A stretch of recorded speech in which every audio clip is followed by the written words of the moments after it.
Guys, magluluto tayo ngayon ng pangat. Ito, naka-ready na oh. Yan, ipapangat ko yan guys. Pangat ko yan. Tapos ito mga ricado guys, naka-ready na oh. Bawang, luya, sibuyas, kamatis. May kalamansi pa yan guys, kalamansi. Pampaasim, kunting pampaasim. Ito na. Yup.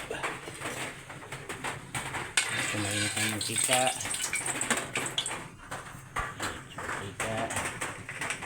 Lalagay na natin ang sibuyas.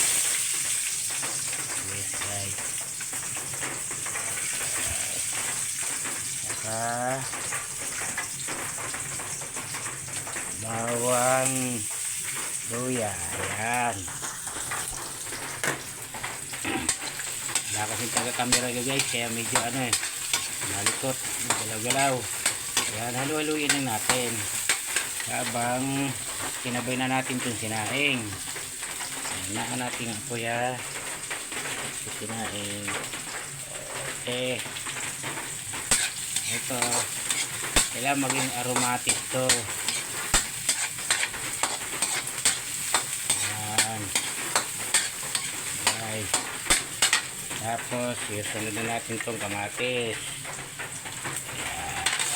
Okay. Ayan. Pangat eh. Kaya tatlong kamatis na malalaki to guys. Ganito lang kasimple magluto.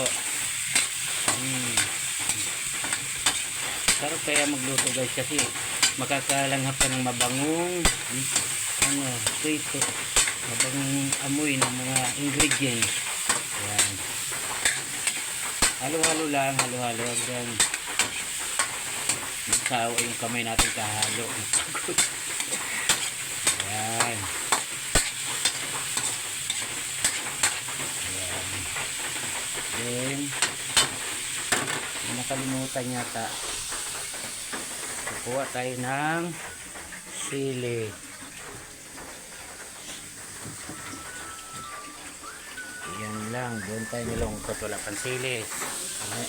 May na tayo magsisili ha. Balik tayo sa halo-halo. Bagay, panghuli na yung sili guys. Medyo hinaan natin ang apoy baka para hindi maaksaya sa gasol. Sa gas.